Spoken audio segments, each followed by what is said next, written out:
오늘 하나님 말씀은 고린도 후서 6장 1절에서 10절까지 말씀입니다. 한 목소리로 읽겠습니다. 우리가 하나님과 함께 일하는 자로서 너희를 권하노니 하나님의 은혜를 헛되이 받지 말라. 이르시되 내가 은혜 베풀 때에 너에게 듣고 구원의 날에 너를 도왔다 하셨으니 보라 지금은 은혜 받을 만한 때요 보라 지금은 구원의 날이로다. 우리가 이 직분이 비방을 받지 않게 하려고 무엇에든지 아무에게도 거리끼지 않게 하고 오직 모든 일에 하나님의 일꾼으로 자천하여 많이 견디는 것과 환난과 궁핍과 고난과 내맞음과 갇힘과 난동과 수고로움과 자지 못함과 먹지 못함 가운데서도 깨끗함과 지식과 오래 참음과 자비함과 성령의 감화와 거짓이 없는 사랑과 진리의 말씀과 하나님의 능력으로 의의 무기를 좌우해 가지고 영광과 욕됨으로 그러했으며 악한 이름과 아름다운 이름으로 그러했느니라. 우리는 속이는 자 같으나 참되고 무명한 자 같으나 유명한 자요 죽은 자 같으나 보라 우리가 살아있고 징계를 받는 자 같으나 죽임을 당하지 아니하고 근심하는 자 같으나 항상 기뻐하고 가난한 자 같으나 많은 사람을 부유하게 하고 아무것도 없는 자 같으나 모든 것을 가진 자로다. 아멘. 박신양이라고 하는 배우 아시죠? 스타특강이라고 하는 TV쇼에 출연해가지고요. 이 사람이 자기의 인생 중에서 가장 어려웠던 때에 대해서 얘기했던 적이 있습니다. 대학을 졸업하고도 러시아로 유학을 갔다 그러는데 유학 갔던 첫 해가 자기 인생에서 가장 힘들었던 때라고 그때 얘기를 했습니다. 그때 하도 힘들어가지고 공부를 하다가 선생님하고 상담을 했다 그럽니다. 선생님한테 삶이 왜 이렇게 힘든지 모르겠습니다. 이렇게 얘기를 했답니다. 무지하게 힘들었던 모양입니다. 그랬더니 선생님이 아무 얘기도 안 하고서 러시아어로 되어 있는 시집을 한 권 주더랍니다. 그 책을 쭉 읽어가는 중에 책에서 이런 내용을 발견을 했답니다. 뭐라고 되어 있는가 하면요. 당신의 인생이 왜 힘들지 않아야 한다고 생각하십니까? 당신의 인생이 왜 힘들지 않아야 된다고 생각하십니까? 이 글을 보는 순간 깜짝 놀랐다 그럽니다. 그럴 수밖에 없겠죠? 모든 사람들은 생각하기를 행복 이꼴 힘들지 않은 삶 이렇게 생각을 할 텐데 반대로 얘기하지 않습니까? 그래서 이 TV 특강이라는 쇼에서 이 박신양이라는 배우가 이렇게 얘기를 했답니다. 힘들면 우리 인생이 아닌가요? 즐거울 때보다 힘든 때가 더 많은 게 우리 인생인데 그 힘든 시간을 사랑하지 않으면 나는 내 인생을 사랑하지 않는다는 뜻이 되더라고요. 동의하세요? 네. 창세기의 요셉은 말도 못하게 힘든 젊은 시절을 보냈지 않습니까? 어렸을 때에는 아버지의 귀여움을 독차지하면서 왕자처럼 살았습니다만 이복 형제들의 시기 때문에 남의 나라에 노예로 팔려가는 신세가 됐죠. 그런데도 요셉은 그 어렵고 힘든 과정을 신앙으로 이겨냈지 않습니까? 그는 어려운 가운데서도 하나님 때문에 죄와 타협하지 않았습니다. 그리고 바로 그 죄와 타협하지 않은 것 때문에 더 어려운 처지가 되고 맙니다. 인생의 깊고 어두운 골짜기에서도 하나님을 믿는 믿음을 지켰었는데 그랬는데 구원은커녕 오히려 그것 때문에 더 깊은 어둠으로 떨어져 버리고 말았던 겁니다. 그렇게 13년 세월을 보냈습니다. 인생의 황금기라고 할 수 있는 20대 시절을 전부 그렇게 노예로 또 감옥에서 보내고 말았습니다. 요셉에게 있어서 인생의 가장 어려웠던 시기였다고 할 수가 있습니다. 앞에서 소개해드렸던 배우 박신양의 말을 빗대서 보면은 요셉은 극심한 어려움 속에서도 자신의 삶을 사랑한 셈이 됩니다. 물론 요셉에게는 하나님에 대한 절대적인 믿음이 있었기에 가능했던 일이기는 합니다. 다윗도 비슷합니다. 다윗의 삶에서 가장 어려웠던 시기가 언제라고 우리가 생각할 수 있을까요? 아마 다윗 본인한테 물어보면 다른 얘기를 할 수 있을지 모르겠습니다만 우리가 보기에는 그의 삶에서, 다윗의 삶에서 가장 어려웠던 시기는 아마도 사울 왕이 그를 죽이려고 혈안이 돼서 찾아다니던 시기, 즉 그가 사울 왕을 피해서 광야로 동굴로 또 이방 땅으로 피해 다니던 때라고 우리가 생각할 수가 있습니다. 다윗도 하나님을 믿는 것 때문에 가뜩이나 어려웠던 삶이 더 어려워진 케이스에 해당됩니다. 자신의 생명을 노리는 사울 왕을 제거할 수 있는 완전한 기회가 다윗한테 있었지 않습니까? 그렇지만 하나님께서 세우신 사람에게 손을 댈 수 없다는 하나님에 대한 경외심 때문에 그 좋은 기회를 다윗이 포기해버리고 말지 않습니까? 그 때문에, 하나님을 경외하는 마음 때문에 그 사울을 피해서 더 먼 곳으로 도망 다녔어야 하는 게 다윗의 처지였었습니다. 그렇게 10년, 다윗도 그 인생에서 가장 좋은 시기라고 할 수 있는 20대 시절을 그렇게 쫓겨다니는 생활로 허비해버리고 말았습니다. 그럼에도 하나님을 경외하는 믿음을 버리지 않은 다윗도 요셉처럼 하나님을 의지하면서 자신을 사랑한 사람이다. 우리가 이렇게 볼 수 있습니다. 한번 생각해 보시죠. 원래 요셉도 다윗도 모두 하나님을 잘 믿는 사람들이었지 않습니까? 둘 다 하나님을 잘 믿는 사람들이었습니다. 그런데 그런 믿음의 사람들이 다른 사람들로부터 생명의 위협을 받습니다. 또 하나님을 잘 믿는 사람이라 그러면은 이런 곤경에 빠지지 않도록 하나님께서 지켜주셨어야 맞지 않냐, 우리 이런 생각하지 않습니까? 조금 우리가 좀 넓게 생각을 해서, 그러면 혹시 하나님께서 믿는 사람을 단련시키기 위해서 약간의 곤경이 필요하기에 이 사람들을 좀 어려움에 처하게 했다, 이렇게 생각할 수 있겠습니다만, 그렇다 그러면은 잠깐 고생을 겪고 난 이후에는 보란 듯이 원래 자리로 다시 되돌려 주시든지 먼저보다 훨씬 낫게 해주셔야 맞는 거 아닐까요? 그런데도 요셉도 다윗도 하나님을 믿는 그 믿음 때문에, 삶이 오히려 더 어려워지는 경험을 하게 됩니다. 그것도 10년 넘는 긴 세월을 혹독한 상태에서 보내야만 하는 그런 경험을 했습니다. 이거 어떻게 생각하십니까? 하나님께서는 왜 믿음이 좋은 이 사람들을 어려움에서 바로 구원해 주시지 않으셨을까요?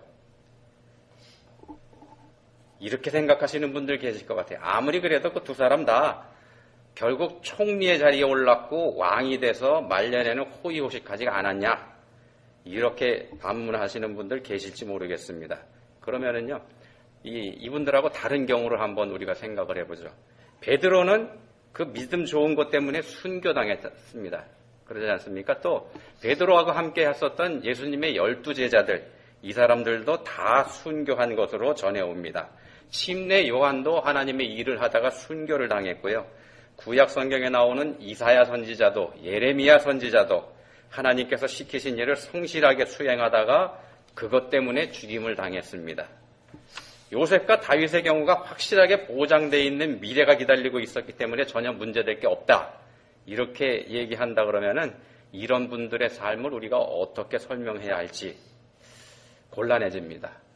사우스 캐롤라이나에 있는 흑인 교회는 왜 이상한 백인 젊은이의 희생물이 되었어야만 했을까요? 하나님께서는 왜 그 일을 막아주지 않으셨을까요? 교회인데도 말입니다. 오늘 우리는 고린도후서 6장을 살펴보고 있습니다만, 이 고린도후서를 쓴 바울 사도 또한 마찬가지였었습니다. 이 바울 사도도 예수님을 만난 이후에 자신의 삶을 완전히 예수님께 내어드린 그런 사람이지 않습니까? 그런데도 바울 사도 또한 말년에 요셉이나 다윗처럼 호의호식하기는커녕 베드로나 다른 제자들처럼 죽임을 당하고 말았습니다. 그런 삶을 산 바울이 성령의 감동에서 오늘 본문에서 우리에게 이렇게 말씀합니다. 본문 1절입니다. 우리가 하나님과 함께 일하는 자로서 너희를 권하노니 하나님의 은혜를 헛되이 받지 말라. 하나님의 은혜를 헛되이 받지 말라고 말씀합니다. 하나님을 누구보다도 잘 믿었던 것 때문에 오히려 더 큰 환난과 핍박을 받으면서 살다가 결국 생명까지 잃고 말았던 바울이 우리에게 외치는 말이 이겁니다. 하나님의 은혜를 헛되이 받지 말라. 은혜가 뭘까요? 도대체 바울이 받은 은혜는 어떤 거일까요? 그리고 또 도대체 우리는 어떤 은혜를 받았길래 우리에게 무슨 은혜가 있길래 바울이 우리에게 하나님의 은혜를 헛되이 받지 말라 이렇게 말하고 있는 것일까요? 바울의 삶을 한번 보겠습니다. 본문 4절과 5절 말씀입니다. 오직 모든 일에 하나님의 일꾼으로 자천하여 많이 견디는 것과 환난과 궁핍과 고난과 매맞음과 갇힘과 난동과 수고로움과 자지 못함과 먹지 못함 가운데서도 바울은요, 우리가 생각하는 복된 삶과는 전혀 거리가 먼 삶을 살았습니다. 복은커녕 우리가 보기에는 오히려 저주받은 삶을 사는 그런 것 같지 않습니까? 그런데 그런 삶을 산 바울이 우리에게 은혜를 말씀합니다. 그에게는 이런 삶이 은혜였었다는 말이 됩니다. 정확하게 말씀드리면은요, 그는 이런 삶 가운데서 하나님의 은혜를 누리면서 살았던 겁니다. 바울 사도가 고린도전서 15장 10절에서 이런 고백을 합니다. 고린도전서 15장 10절입니다. 내가 나된 것은 하나님의 은혜로 된 것이니 내게 주신 그의 은혜가 헛되지 아니하여. 그리고 계속해서 이렇게 말합니다. 내가 모든 사도보다 더 많이 수고하였으나 내가 한 것이 아니요 오직 나와 함께 하신 하나님의 은혜로라. 이 한 절 말씀에서 은혜를 3번이나 언급을 합니다. 이 고린도전서 15장 10절 말씀하고요, 본문 말씀하고를 한번 종합해보면은 바울 사도에게 있어서 바울 사도 그가 당한 고난의 삶은 하나님의 은혜였었다는 말이 됩니다. 고난의 삶이 은혜였었다는 말이 됩니다. 본문 4절과 5절에 있는 환난과 궁핍과 고난과 매맞음과 갇힘과 난동과 수고로움과 자지 못함과 먹지 못함, 이것이 고린도전서 15장 10절 말씀에 고린도전서 15장 10절에서 말씀하는 바에 의하면은 오직 나와 함께 하신 하나님의 은혜로 된 일이라는 말이 됩니다. 바울 사도는 엄청난 고생을 했으면서도 그걸 하나님의 은혜라고 말하고 있는 겁니다. 어떻게 이렇게 얘기할 수 있을까요? 본문 3절에서 이렇게 말씀합니다. 우리가 이 직분이 비방을 받지 않게 하려고,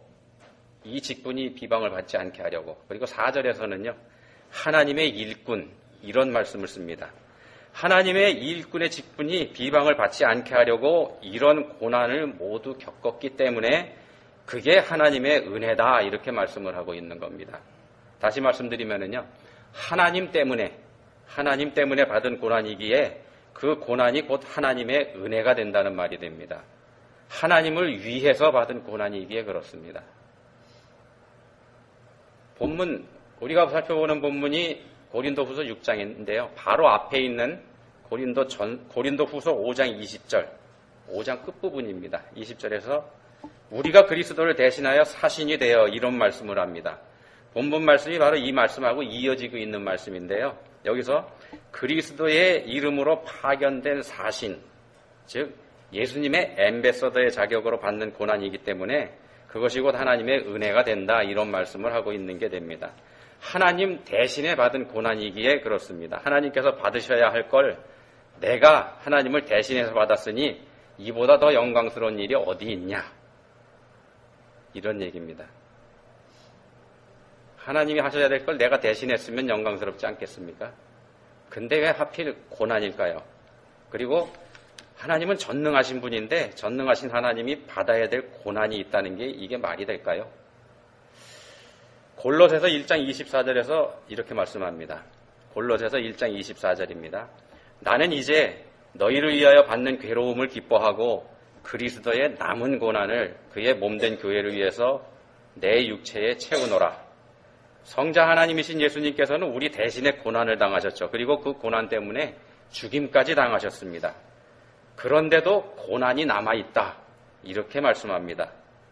이 말씀은요, 이 말씀 잘 들으셔야 됩니다. 이 말씀은 예수님께서 우리 대신에 감당하신 그 고난이 부족하다는 뜻 절대 아닙니다. 예수님께서는 우리가 지은 죄의 값을 다 치르셨습니다. 완전하고 완벽하게 다 치르셨습니다. 조금도 부족함이 없이 다 치르셨습니다. 그렇기 때문에 우리는 그 예수님을 믿는 믿음만 있으면 구원을 받게 되는 겁니다. 그런데도 남은 고난을 말씀하는 거는요, 예수님께서 다시 오실 때까지 하나님을 거부하는 이 세상이 교회에 가하는 핍박을 말하는 겁니다. 그 핍박은 예수님을 구주로 영접한 교회가 감당해야만 하는 거가 되죠. 그래서 교회인 우리 성도들이 감당해야 될 핍박이라는 말씀이 됩니다. 그게 그리스도의 남은 고난이 됩니다. 하나님을 대적하는 세상이 억지로 만들어서 우리한테 주는 고난입니다. 예수님을 핍박하기 위한 것이 그 목적이 됩니다. 그렇기 때문에 예수님의 몸된 교회에 그 고난이 올 수밖에 없습니다. 그러면은요, 예수님의 몸된 교회를 이룬 우리 각자가 교회가 되지 않습니까? 우리 각자가 받아야 될 고난이 있다는 얘기가 되는데 우리 각자가 감당해야 될 고난이 뭔지 한번 보겠습니다. 본문 4절 5절에 열거된 거 있지 않습니까? 9가지가 쭉 열거되는데 그건 바울 사도가 감당했던 고난입니다. 다행히 우리도 바울 사도가 감당했던 이걸 똑같이 감당해야 되는 건 아닙니다. 우리도 바울 사도처럼 매 맞고 옥에 갇히고 그럴 필요는 없다는 말씀입니다. 다만 내용은 다르지만 당하는 고통에 있어서는 비슷합니다. 고통은 비슷합니다. 본문 4절과 5절에 열거되어 있는 이 고통들을 우리가 묶어볼 수가 있습니다. 9가지인데요. 이걸 3개로 묶어볼 수가 있습니다. 환난과 궁핍과 고난이 한 묶음이 되고요. 매맞음과 갇힘과 난동이 또 다른 묶음이 되고 수고로움과 자지 못함과 먹지 못함이 나머지 한 묶음이 됩니다. 이걸 보면은요. 환난과 궁핍과 고난, 이것은 우리가 그리스도인으로서 당하는 내적인 고통을 뜻합니다. 우리 속에서 받는 고통입니다. 그리스도인으로서의 양심을 지키려고 할 때 우리에게 가해지는 고통이 그런 거고요. 우리가 그리스도인으로서 당하는 압박감 같은 거, 이런 것들이 여기에 해당됩니다. 그리고 매맞음과 갇힘과 난동, 이것은 우리가 당하는 눈에 보이는 고통과 환난을 뜻합니다. 겉으로 드러나는 겁니다. 그리고 수고로움과 자지 못함과 먹지 못함, 이건 남이 나한테 주는 것보다는요, 우리가 그리스도인으로서 스스로 선택해서 당하는 고난에 해당이 됩니다. 우리 욕심을 누르고 절제하면서 스스로 손해보는 쪽에 서는 일, 이걸 얘기하는 겁니다. 더 쉽게 말씀드리면은요, 이걸 다 정리해서 더 쉽게 말씀드리면은 그리스도인이기 때문에 정직해야지 되고 그리스도인이기 때문에 진실해야 되는 거, 또 그것 때문에 손해보는 일들이 여기에 해당된다는 말씀입니다. 그리스도인이기 때문에 우리가 술, 담배 못하죠. 술, 담배 하면 우리 몸이 즐거울 수 있는데 그렇게 못합니다. 또 말씀대로 살기 위해서 주일에는 우리가 돈벌이를 스탑합니다. 또 우리가 전도하라는 사명을 받았기 때문에 다른 사람들한테 예수님을 전하다가 놀림거리가 되기도 하고 어떤 경우에는 무시당하고 멸시당하기도 합니다. 이런 모든 것들이 다 해당이 됩니다. 본문에서 말씀하는 건 우리가 이런 일들을 겪는다는 사실 자체가, 이런 고난을 당하는 게 은혜라고 했지 않습니까? 그래서 우리가 이런 고난을, 어려운 일들을 겪는다는 사실 자체가 하나님께서 우리에게 주시는 은혜라는 말씀을 하고 있는 겁니다. 그리스도를 위해서 또 하나님을 위해서 이런 일을 할 자격이 우리한테 주어졌다는 겁니다. 그게 우리에게 큰 은혜라는 겁니다. 세상 사람들 중에서도 종종 남을 위해서 자신을 희생하는 사람들이 있습니다. 그렇지만 그분들은 자신의 이름으로 그걸 합니다. 다른 사람을 위한 희생, 또 봉사의 삶을 사는 것, 이런 사람들이 치르는 대가는 굉장히 고귀한 겁니다. 남을 위한 거기 때문에요. 자신의 뜻과 자신의 힘으로 자신이 그 일을 하는 겁니다. 세상에서는 그렇습니다. 그렇기 때문에 그 일이 다른 사람들에게 인정받지 못하면, 사회에서 인정받지 못한다면 낙심할 수밖에 없습니다. 적어도 그 일을 하다가, 그런 일을 계속 감당을 하다가 그 일에 대한 의미를 자기 스스로 잃어버리게 되면 더 이상 계속하기가 어려운 게 세상에서의 거룩한 삶입니다. 그렇지만 그리스도인은 성령께서 함께 하시고 이끌어 주시는 대로 의지하면서 따라가는 사람들이지 않습니까? 성령께서 인도하시는 대로 성령께 의지해서 따라가는 사람이 그리스도인입니다.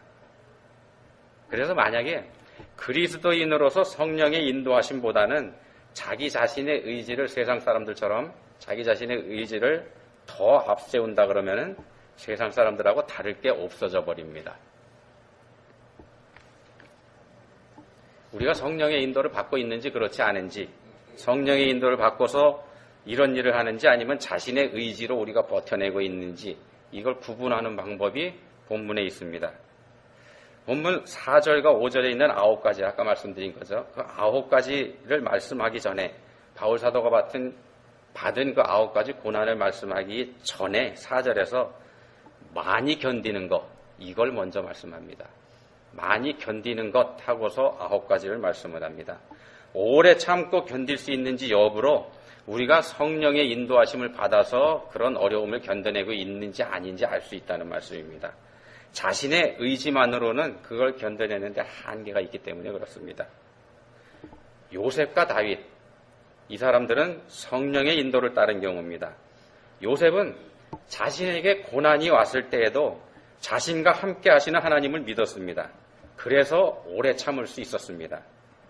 그 결과 오래 참은 요셉에게 그 결과 하나님께서 어떻게 해주셨는가 하면은요, 요셉한테 꿈을 해석할 수 있는 그런 능력을 주셨습니다.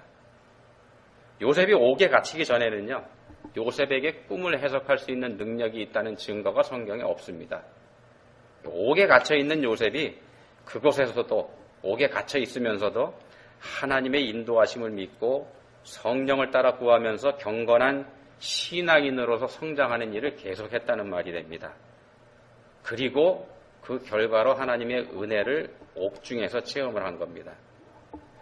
다윗도 사울에게 생명의 위협을 받아가면서 지낸 광야에서의 도피 생활, 또 외국으로의 망명 생활 가운데에서도 하나님을 끝까지 신뢰했습니다. 그런 생활 가운데서 환난당한 자, 빚진 자, 마음이 원통한 자, 이런 사람들이 그에게 모여들었다고 사무엘상 22장 2절에서 말씀을 합니다. 다윗 자신도 힘든데 거기에 환난당한 사람, 빚진 사람, 마음이 원통한 사람들이 모여들면은 감당하기 어렵지 않습니까? 그런데도 다윗은 그들을 짐으로 여기지 않고 하나님의 사랑으로 그들을 보듬었습니다. 그랬더니 어떻게 됐는가 하면은요, 덕분에 이렇게 한이 맺힌 사람들로 구성되어 있는 군대이기 때문에 다윗의 군대는 정신적으로 막강할 수밖에 없었습니다. 그래서 천하무적 군대가 되었습니다. 이것 또한 하나님께서 다윗에게 베풀어 주신 은혜입니다. 오래 참고 하나님을 끝까지 신뢰한 다윗에게 베풀어 주신 하나님의 은혜입니다. 본문 8절부터 10절에서 바울이 이렇게 고백을 합니다. 우리는 속이는 자 같으나 참되고 무명한 자 같으나 유명한 자요, 죽은 자 같으나 보라 우리가 살아있고, 징계를 받은 자 같으나 죽임을 당하지 아니하고, 근심하는 자 같으나 항상 기뻐하고, 가난한 자 같으나 많은 사람을 부요하게 하고, 아무것도 없는 자 같으나 모든 것을 가진 자로다. 이게 그리스도인입니다. 세상에서 보기에는 실패한 사람이지만 사실은 전혀 그렇지 않은 사람이 우리 그리스도인들입니다. 하나님께서는 우리의 곤란과 환난, 우리의 어려움을 통해서 우리에게 은혜를 베풀어 주시는 분입니다. 우리가 하나님 때문에 세상에서 어려움을 당할 때 하나님께서는 그걸 통해서 우리에게 은혜를 베풀어 주시려는 계획을 가지고 계신다는 말씀입니다. 우리의 삶의 환난 가운데에는 하나님의 은혜가 들어 있습니다. 우리가 그 환난을 어떻게 받아들이고 어떻게 감당하느냐에 따라서 그 환난은 우리를 무너뜨리는 악한 것이 될 수도 있지만, 하나님께서는 우리에게 주실 큰 은혜를 이미 그 환난 가운데 준비해 두셨습니다. 여러분 삶은 어떻습니까? 평안하십니까? 평안하다고 생각하시면은 그 샬롬을 주신 하나님께 감사하시기 바랍니다. 여러분의 삶에 반대로 평안이 없다고 생각하십니까? 그러면 한번 생각해 보시기 바랍니다. 여러분들의 삶에 평안이 없다고 생각하면 한번 생각해 보시기 바랍니다. 여러분의 삶이 왜 평안해야만 합니까? 본문 2절에서 이렇게 말씀합니다. 본문 2절입니다. 보라, 지금은 은혜 받을 만한 때요. 보라, 지금은 구원의 날이로다. 여러분이 지금 처해 있는 그 평안하지 않은 그 상황 가운데 하나님의 은혜가 들어있음을 믿으시기 바랍니다. 기도하시겠습니다.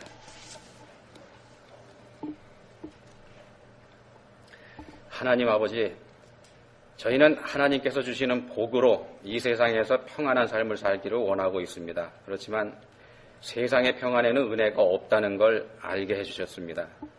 이제는 하나님 때문에 이 세상에서 당하는 고난을 즐거워하고 감사할 줄 아는 저희들이 될 수 있기를 원합니다. 성령 하나님의 인도하심을 믿고 오래 참는 저희가 다 될 수 있기를 소원합니다. 저희를 도와주십시오. 예수님 이름으로 기도드립니다. 아멘.